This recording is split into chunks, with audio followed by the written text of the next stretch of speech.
Hello, my name is Bree and I'm going to speak about abortion today. Every 7 minutes, a woman dies due to the effects of an illegal, unsafe abortion. As a registered nurse, I have done extensive research on the subject. I bet everybody in this room's life has been touched by abortion in some way. Whether it be a friend you know, a personal experience, or just by watching the news, all of you have been in touch some way with abortion. Abortion, whether we agree with the premise or not, should remain legal, and women should have access to safe medical care by qualified medical physicians in the event that they choose to have an abortion.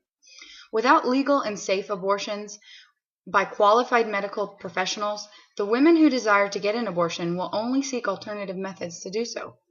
This means that they will seek to terminate their pregnancy using illegal methods, which puts them at a grave danger for medical complications and death, as they won't have access to safe abortions through a licensed medical professional. Abortion is defined by the online Merriam-Webster dictionary as the termination of a pregnancy resulting in the death of the fetus or embryo. Abortions have been carried out since the beginning of time by women. In the Greco-Roman world, abortion was a common and socially accepted method of family limitations. While abortion has become significantly less socially acceptable, it is still common practice with women all over the world. Whether we agree on the morality of abortion is a totally different issue. Making it illegal would just be dangerous. The fact is, women will find a way to get an abortion whether it's legal or not. Illegal abortions pose an incredible public health risk. They are most often performed by unlicensed people whose only motivation for performing abortion is to make money. The people who perform these illegal abortions are not regulated in any way and have no reason to be concerned with public health or safety guidelines. As a result, they provide a substandard and unsafe medical care that puts those on the receiving end of the abortion at a significant risk for complications.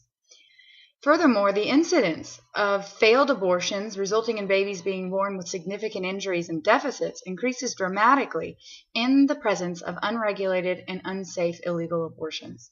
Let's use the recent case involving Dr. Kermit Gosnell in Pennsylvania, for example. Dr. Gosnell owned and ran an abortion clinic in Pennsylvania.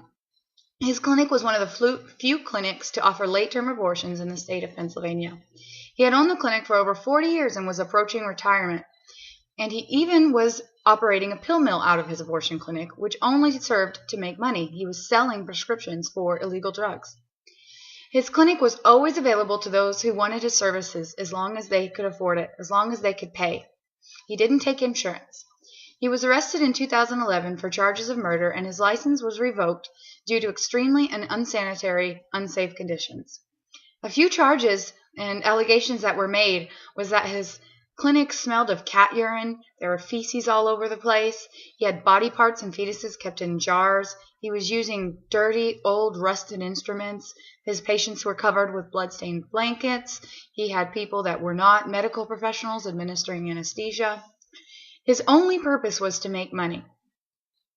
Dr. Gosnell had no regard for the preservation of human life or any interest in following safety guidelines.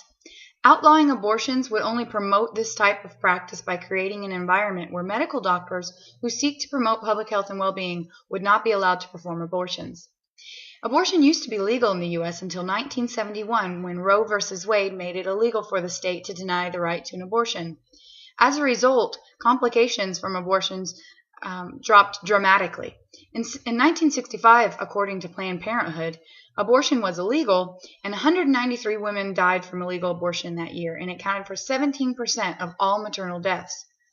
In contrast, countries where abortion remains illegal is a leading cause of maternal death.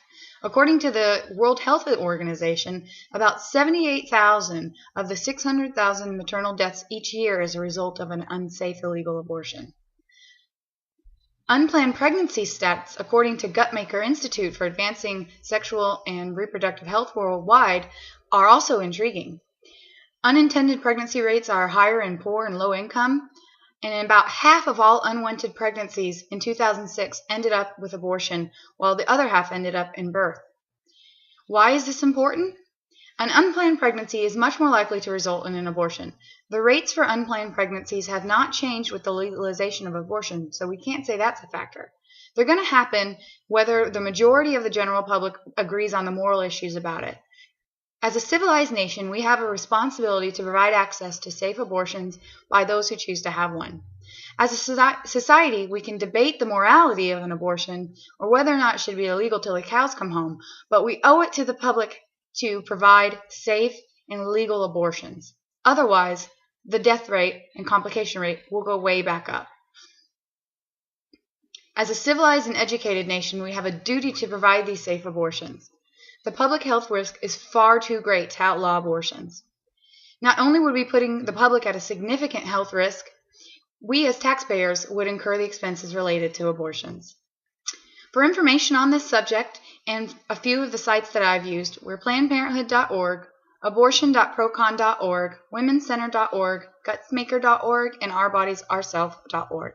Thank you for listening.